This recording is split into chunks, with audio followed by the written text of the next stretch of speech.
Il est 23h pétante, vous suivez la dernière édition du journal. Quels sont les principaux titres? Le nouveau directeur général de la Banque mondiale est en mission à Abidjan. Fraîchement nommé, Wakai Zeng a réservé sa toute première mission officielle à la Côte d'Ivoire. Il a été reçu en audience par le Premier ministre Robert Begré-Mambé à ses bureaux au plateau. Non loin de la primature à l'Assemblée nationale, le vice-président du Parlement chinois reçu lui à l'hémicycle par le président de la Chambre basse du Parlement. Au cœur de leur séance de travail, le renforcement de la coopération entre la Chine et la Côte d'Ivoire par une extension des investissements chinois à d'autres secteurs d'activité, notamment l'agro-industriel. Et puis au Gabon, Brice Oligui Nguema, élu président avec 90,35% des voix, selon les chiffres provisoires communiqués dimanche 13 avril par le ministre de l'Intérieur. Après 20 mois de transition, il prend donc les commandes du pays pour 7 ans renouvelables une fois.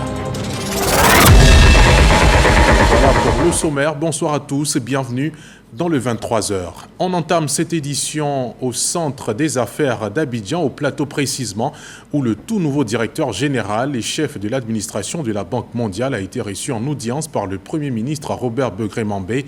Wakai Zeng a réservé sa toute première mission officielle à la Côte d'Ivoire. Le manager de l'institution financière internationale a passé en revue les grands axes de la coopération entre la Banque mondiale et la Côte d'Ivoire. Marie-Chantal Akandan, Célestin Frodo.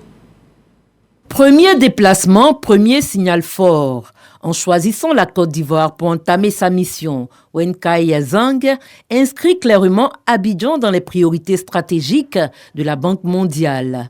Les échanges avec le Premier ministre Robert Begré-Mambé ont porté sur les principaux projets appuyés par l'institution, notamment dans les secteurs prioritaires du développement. Il a félicité son Excellence, Monsieur le Premier ministre, pour les réalisations impressionnantes de la Côte d'Ivoire en matière de stabilité macroéconomique, en matière de développement économique et en matière de renforcement du capital humain. On a également discuté des points de coopération entre le groupe de la banque et le gouvernement, notamment dans le secteur d'améliorer la productivité du secteur agricole, mais qui est aussi un endroit potentiel de création d'emplois, de tout ce qui est développement des infrastructures, qui aussi bâtit sur ce qui est le progrès impressionnant de la Côte d'Ivoire. Le directeur général a réaffirmé l'engagement de la Banque mondiale à accompagner la Côte d'Ivoire dans la mise en œuvre de son plan national de développement. On est en train de travailler très étroitement avec Madame la ministre du plan en matière du nouveau plan de développement national pour la Côte d'Ivoire. Nos équipes continuent la discussion bâtissant sur le séminaire gouvernemental, notamment la discussion sur le capital humain, un point important, et puis sur l'amélioration de la productivité du secteur. Discuter de comment est-ce qu'on peut appuyer les efforts du gouvernement en matière de création d'emplois, notamment pour les jeunes. Une démarche qui s'inscrit dans la continuité des actions de l'institution en faveur de la consolidation des acquis, de l'accélération des réformes et du renforcement de l'impact des financements sur le quotidien des populations. On prend le chemin de la Chambre basse du Parlement, non loin de là, en terre ivoirienne, depuis ce dimanche sur invitation du président de l'Assemblée nationale. Le vice-président du Parlement chinois a eu une séance de travail avec son hôte. Au menu, l'extension des investissements chinois à d'autres secteurs d'activité, notamment l'agro-industrie. Les deux chefs de Parlement ont engagé leurs deux pays à faire le nécessaire pour permettre à la Côte d'Ivoire de transformer sur place les matières premières agricoles. C'est ce que nous dit Léon Pro. À peine à Abidjan, le vice-président du 14e comité national de la conférence consultative politique du peuple chinois, reçu par le président de l'Assemblée nationale, tête-à-tête Adama Bictogo, Yu Shunwa et leurs délégations respectives, invités à revisiter avec les deux chefs de parlement les relations sino-ivoiriennes. Sur la promotion de l'agro-industrie locale, vision du président Alassane Ouattara, regard croisé entre la Chine et la Côte d'Ivoire. Engager des usines chinoises, d'autant plus que dans le plan national de développement du président Alassane Ouattara, la transformation des matières premières est donc son premier objectif pour environ 50%, vont donc augmenter les revenus non seulement des paysans, mais vont augmenter le PIB de la Côte d'Ivoire. La Chine est le premier partenaire commercial de votre pays. Nous avons totalement confiance dans le potentiel de la coopération entre nos deux pays et nous entendons donner libre cours aux vitalités des entreprises privées, innover dans les modèles de financement et renforcer notre coopération dans les domaines comme la transformation de produits agricoles, les énergies et le développement des parcs industriels. Comme la transformation locale des produits agricoles, la formation et l'emploi jeune, désormais secteur prioritaire d'investissement de la Chine en Côte d'Ivoire, après les infrastructures. Adama Bictogo et Yu Shunhua alignent ainsi leurs deux pays dans cette autre vision du chef de l'État ivoirien. Ici, dans 10 ans, la Côte d'Ivoire au sommet de l'économie sous-régionale et à la 3e place africaine. À la clé, la croissance ivoirienne d'environ 7%, l'expertise chinoise de développement, l'excellence des 60 ans de relations entre la Côte d'Ivoire et la Chine. Tout de suite après cet entretien avec son invité chinois, le président de l'Assemblée nationale s'est envolé ce lundi après-midi pour Brazzaville, la capitale du Congo. Adama Bictogo va prendre part à la 16e conférence des présidents d'Assemblée et de section de la région Afrique de l'Assemblée parlementaire de la francophonie. Dès demain, les travaux officiels débuteront. Plus de détails dans nos prochaines éditions avec nos envoyés spéciaux Sidonie Davila et Ulrich Adongon. Le ministère de la Femme, de la Famille et de l'Enfant organise depuis 2022 une semaine de la petite enfance sur toute l'étendue du territoire national. Objectif, faire un plaidoyer en faveur du développement harmonieux de la petite enfance pendant la 4e édition qui s'est déroulée du 7 au 11 avril, qui avait pour thème. Des activités ont eu lieu ainsi que des plaidoyers à l'endroit des partenaires au développement pour rééquilibrer l'offre et la demande des structures de garde d'enfants sur le territoire national. FBoué nous en dit plus. Rodel et Ambroise sont coiffeuses et mères de familles résidant à Mans. Elles ont au moins un enfant en bas âge et ont du mal à concilier vie active et charges domestiques du fait du manque d'une structure de garde d'enfants adéquate. Il n'y a personne à la maison, c'est moi, elle seulement vide à la maison. Donc, toujours quand il vient au travail, ils sont obligés de l'envoyer au travail. Je n'ai personne pour pouvoir m'aider. Il faut faire sortir les bagages pour pouvoir nettoyer le coin. Et quand il y a des clients comme ça, je suis vraiment mélangée. Je ne sais pas comment il faut faire.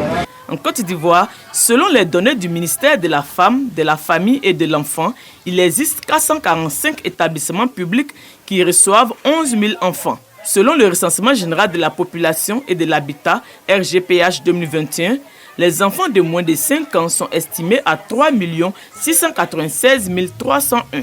L'offre est largement inférieure à la demande et le lien entre la question du développement de l'enfant et l'autonomisation de la femme est établi.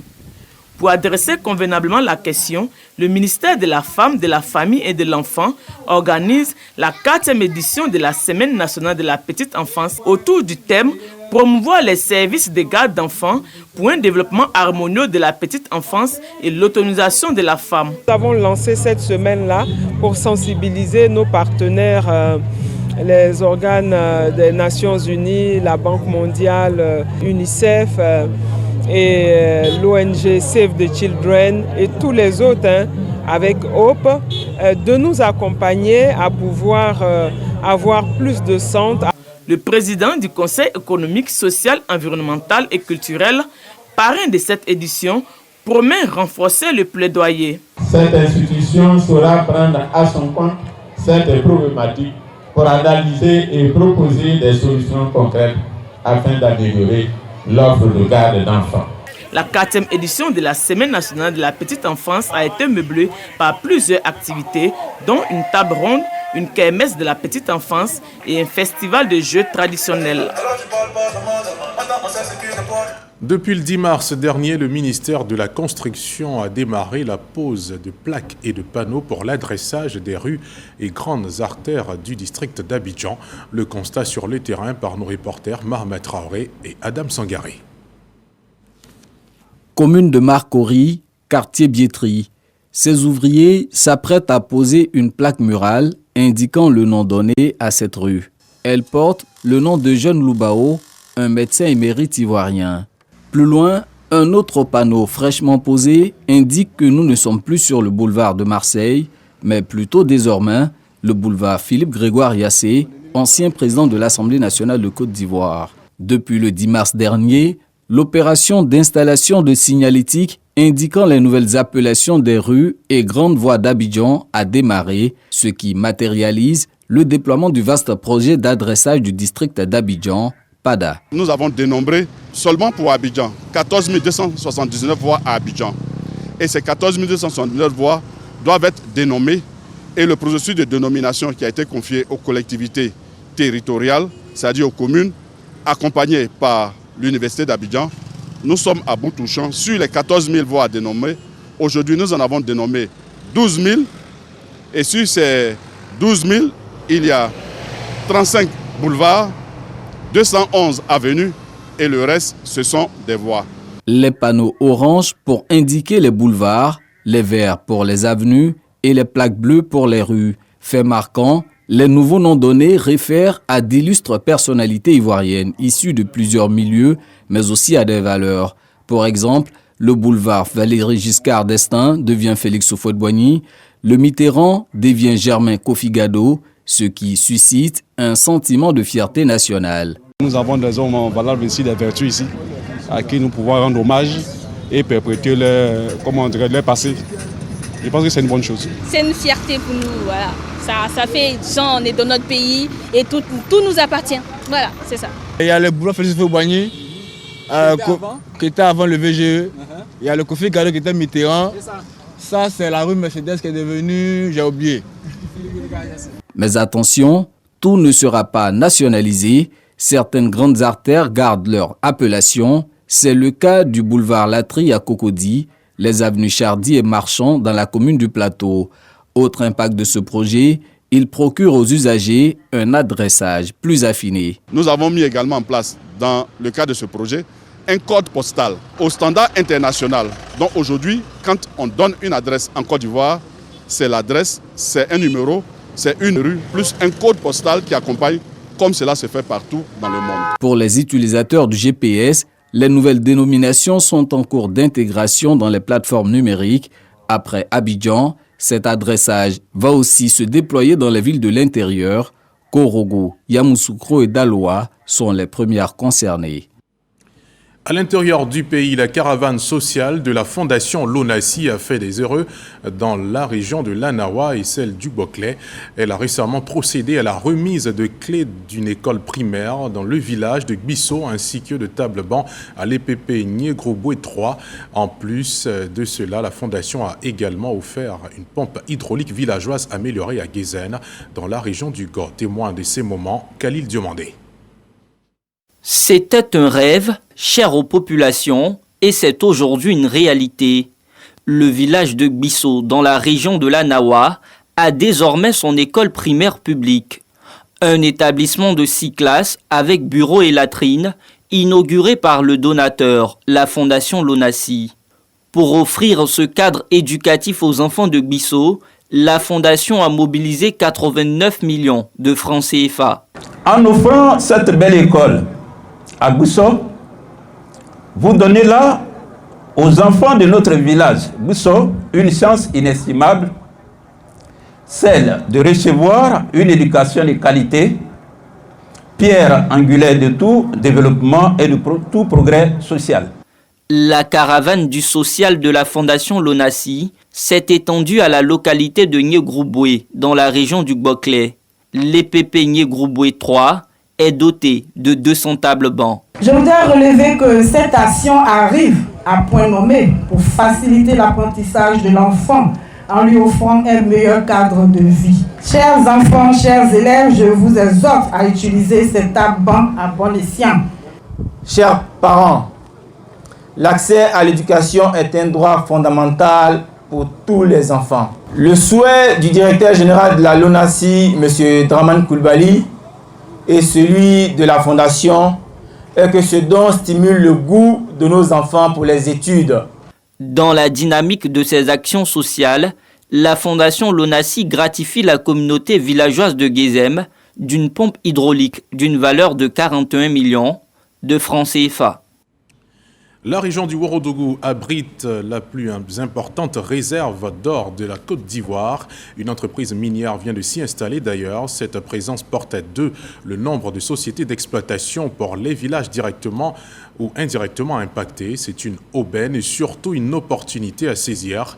Des emplois ont été promis aux jeunes, des projets d'autonomisation et de relèvement économique également promis aux femmes.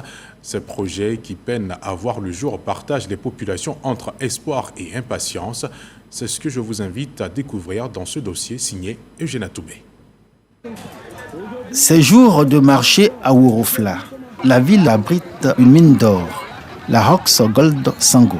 Ce matin-là, des responsables de cette entreprise minière, à leur demande, rencontrent les populations des villages impactés par les activités de la mine. Ordre du jour, le point des activités de la mine et les projets à réaliser au bénéfice des populations.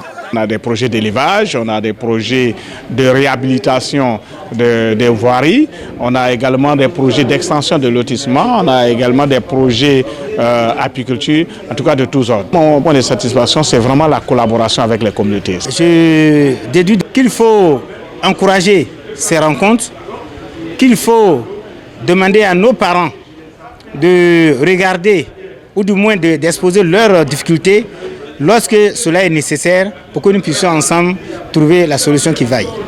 Entre l'entreprise minière et les populations des villages impactés que sont Tiema, Kwego et Bangama, des rapports annoncés et promis comme gagnant-gagnant. Les représentants de 3 villages impactés ont exprimé leurs attentes et présenté les réalités. Une réalité comme à Kwego, Tiema et Bangama, qui laisse les populations perplexes et dubitatives après une année où aucun grand projet n'a vu le jour. Au niveau des projets, les projets bénéfiques au village, rien n'a encore commencé. Mais sinon, au niveau des jeunes, bon, ils ont commencé à prendre quelques-uns pour travailler dans la mine. Et les parents sont impatients. Ils veulent voir un début de commencement des projets au niveau de Kwego. À ce jour, rien n'a encore été fait pour le village. Pourtant, les populations ont demandé à la mine de construire un collège et nous sommes toujours dans l'attente. Et pour ces populations, quoique contrariées par le retard dans l'exécution des grands projets promis, la présence des fils de la région dans la mine en qualité d'employés leur permet d'entretenir l'espoir. Espoir, mais surtout fierté d'être vêtus de la tenue jaune et bleue qui identifie les travailleurs de la mine. Je suis venu. On a commencé à un peu. Après ça, on est descendu. Et après, on nous a rappelé. Je suis allé commencer. La maman n'a pas encore eu contrat. On fait 3 mois en décembre. On devrait souhaiter qu'il y ait plus de personnes employées, vu que nos terres ont été impactées. Les jeunes qui ont des formations, certains ont été pris, tout comme ceux qui ont été formés sur le tas aussi, à peine 30%, 40%. Ils sont environ 300 jeunes pour l'ensemble des 3 villages impactés à travailler à la mine. Et la plupart, aucune qualification. Et pour montrer toute sa bonne foi, la société minière en réponse propose une alternative. L'accompagnement dans des projets qui les conduisent à l'autonomisation, à l'exemple des femmes de Tiema soutenues dans le maraîcher. C'est eux qui nous ont motivés, qui ont commencé avec nous, qui nous ont donné le courage de travailler. Et on a trouvé que c'est une bonne chose. Donc, quand tu veux, oignons, tomates, piments, tout ce qui concerne légumes. Je suis prêt à financer des projets, aller chercher des financements pour que ces projets-là, les jeunes qui n'ont pas la chance de travailler à l'usine, qu'au moins ils aient une activité génératrice de revenus. Mais le gros problème qu'on a avec la jeunesse, c'est que tout le monde veut travailler à la mine. Des projets qui devraient permettre aux jeunes et aux femmes des villages impactés de se prendre en charge. Mais dans cette partie du Ourodougou, la culture de l'orpaillage est encore vivace et du coup, les projets et investissements qui à leurs yeux rapportent vite de l'argent sont ceux sur lesquels les jeunes portent tout leur intérêt. On va creuser la terre et puis on lave et puis on cherche l'or dedans. On vient vendre ça pour se débrouiller avec ça. Ok, maraîchage, c'est pas tous les jours. Pendant ce temps que tu n'as pas récolté, tu fais comment pour avoir de l'argent? Il y a des femmes qui pouvaient gagner 1 gramme par jour. 1 gramme, ça fait 45 000 aujourd'hui. Maraîchère, tu vas faire au moins 1 mois d'abord avant de récolter. Qu'est-ce que tu as mangé avant que tu récoltes? Les populations des villages impactés par les activités de la mine Rox Gold de Sango espèrent vivement la réalisation de tous les projets à financer par l'entreprise minière. À la première réunion de cette année 2025 du comité de développement local minier CDLM tenu à Séguéla en présence de toutes les parties, le préfet de la région du Ourodougou les a invités à la patience. Je leur ai même rappelé à toutes fins utiles aujourd'hui les fonds disponibles au profit de ces populations qui s'élèvent à plus d'1 milliard. Ces fonds sont destinés aux communautés à travers des projets de développement collectif. Tous les projets qui ont été arrêtés au titre du budget 2023-2024 seront exécutés. La construction du collège de Tchéma, la construction d'un dispensaire à Bangama et puis un autre projet à Kouégo. Les fonds sont là. Je suis même tenté de dire que nous avons suffisamment d'argent. Tous les acquis en termes d'employabilité des jeunes et activités génératrices de revenus au bénéfice des femmes dans les villages impactés, que sont Tiema, Kouégo et Bangama, sont des financements hors CDLM, financements dont se félicite l'entreprise minière. En attendant la réalisation des premiers projets inscrits au CDLM, c'est une collaboration exemplaire qu'affichent les populations et la mine. Et dans cette collaboration, tout l'espoir de développement et de progrès de ces 3 villages. Au chapitre politique, le RHDP renforce son dispositif à quelques mois de la présidentielle. À travers un séminaire de formation organisé à Abidjan, le parti prépare ses coordonnateurs principaux et membres de l'encadrement politique à jouer un rôle clé dans la conquête électorale. Le renforcement des capacités initiées par le directoire du parti s'est tenu ce lundi 14 avril au siège à Cocody, Nousangaré. À quelques mois du scrutin présidentiel, le Rassemblement des oufouettistes pour la démocratie et la paix se prépare. Le parti renforce les capacités de son encadrement politique. Ce séminaire permettra également de mettre en ordre de bataille le personnel d'encadrement politique ainsi que l'ensemble des militantes et des militants et des sympathisants de notre parti afin d'assurer au candidat de notre parti, le président Alassane Ouattara, une victoire. Des thématiques clés au menu de ces séminaires.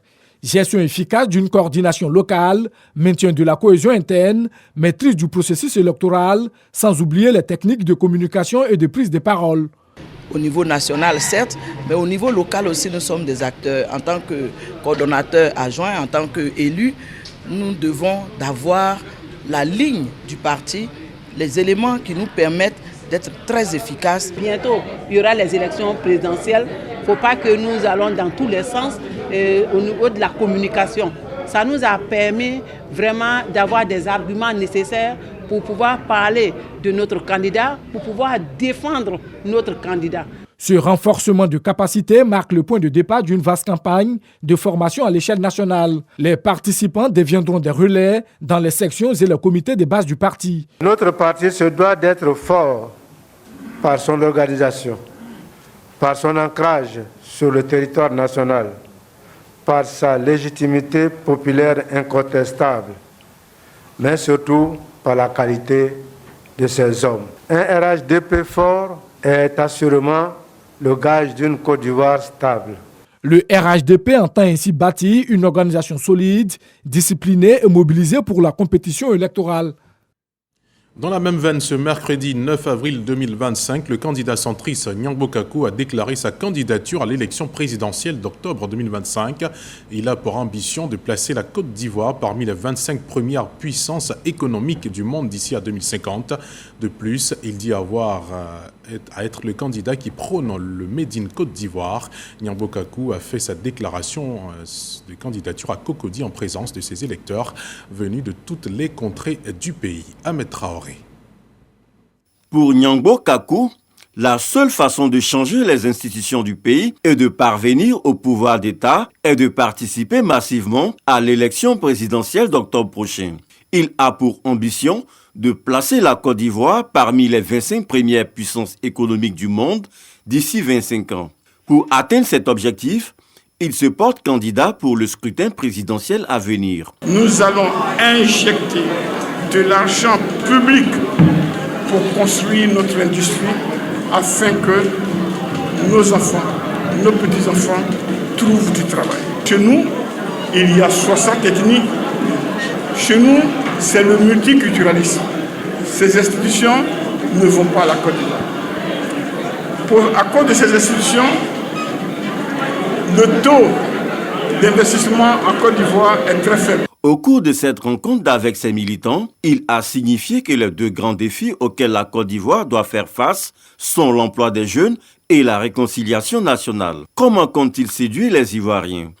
À ce propos, il réplique en soutenant qu'il ira partout en Côte d'Ivoire pour présenter son programme de gouvernement. Programme illustré dans un livre qui comporte 33 projets. Après Abidjan et certaines villes de l'intérieur du pays, l'équipe de production et d'humoristes de Bonjour doit se rendre à Paris, en France, pour apporter de la joie et le sourire au public de la diaspora. Ce sera le samedi 3 mai prochain au Casino de Paris. Mais avant, ils se sont rencontrés ici même à la RTI le mercredi 9 avril pour entamer les préparatifs de cette messe du rire. Cette 5e édition est placée sous le sceau de la solidarité entre les pays africains, dont le Cameroun et le Congo. Le compte-rendu de Georgette Ido Fofana et Pargassoro Kone Demadongui. De toute façon, femme court derrière le métro à Paris. Et c'est reparti pour la 5e édition du grand rendez-vous du rire dans la capitale française. Bonjour Paris. Ce spectacle humoristique à succès de la RTI qui apporte de la joie au public aura lieu le samedi 3 mai prochain au Casino de Paris. C'est pour réussir cette autre étape qu'équipe de production et humoristes se sont retrouvés pour mettre en lumière un scénario assez attractif et plaisant. Bamba himself, producteur délégué de l'émission, n'a pas manqué de définir les grands axes de cette édition.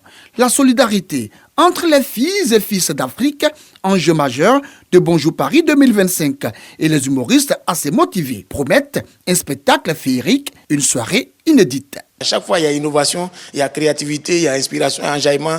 Et vraiment, on appelle toute la communauté africaine de Paris. Parce qu'on ne sera pas ivoirien seulement. Il y aura des humoristes camerounais, congolais et ivoiriens. C'est comme une petite coupe d'Afrique du riz. Donc, la Côte d'Ivoire doit gagner toujours. Jula Mousso, à la Logodia, Panam, Casino de Paris, à la Logodia. Eh, Bengue, bon, mais il y a froid ici déjà. Rendez-vous le 3 mai.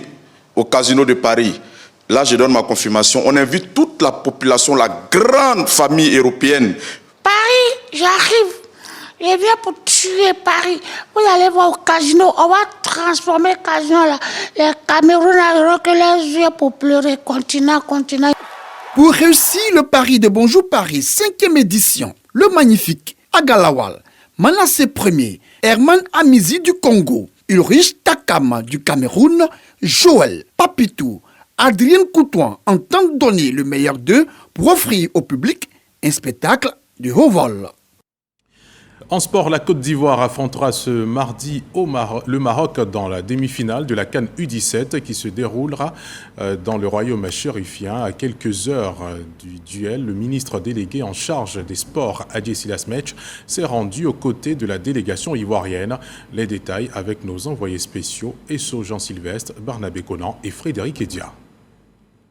Comme à l'entame de la CAN U17, le ministre délégué en charge des sports, Adjé Silas, a rendu visite aux éléphantos à leur hôtel à Casablanca. Cette visite vise à apporter son soutien et celui de tous les membres du gouvernement, aux joueurs et au staff technique dans l'optique d'atteindre la qualification pour la finale. Il ne faut jamais aller à une compétition victime résignée. Toutes les équipes qui sont qualifiées sont venues pour remporter le trophée. Je ne pense pas que ce ne soit pas le cas pour nous. Le parcours, les performances, mais je serai encore plus satisfait s'ils retournent en Côte d'Ivoire avec le trophée. Et c'est ce qui justifie ma présence aujourd'hui, pour attirer leur attention sur le fait que demain, face à nos frères du Maroc, il s'agit d'une finale avant la finale.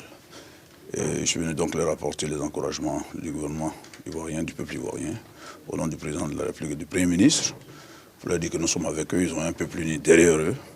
Ils doivent faire le boulot et rentrer avec le trophée.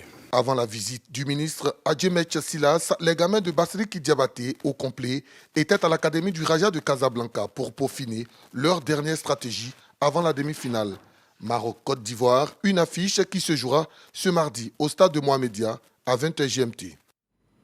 Hors de nos frontières, au Gabon, c'est donc avec 90,35% des voix que Brice Clotaire Oligui Nguema a été élu président, selon les chiffres provisoires communiqués dimanche 13 avril par le ministère de l'Intérieur. Après 20 mois de transition, il prend donc les commandes du pays pour 7 ans avec un mandat renouvelable une fois.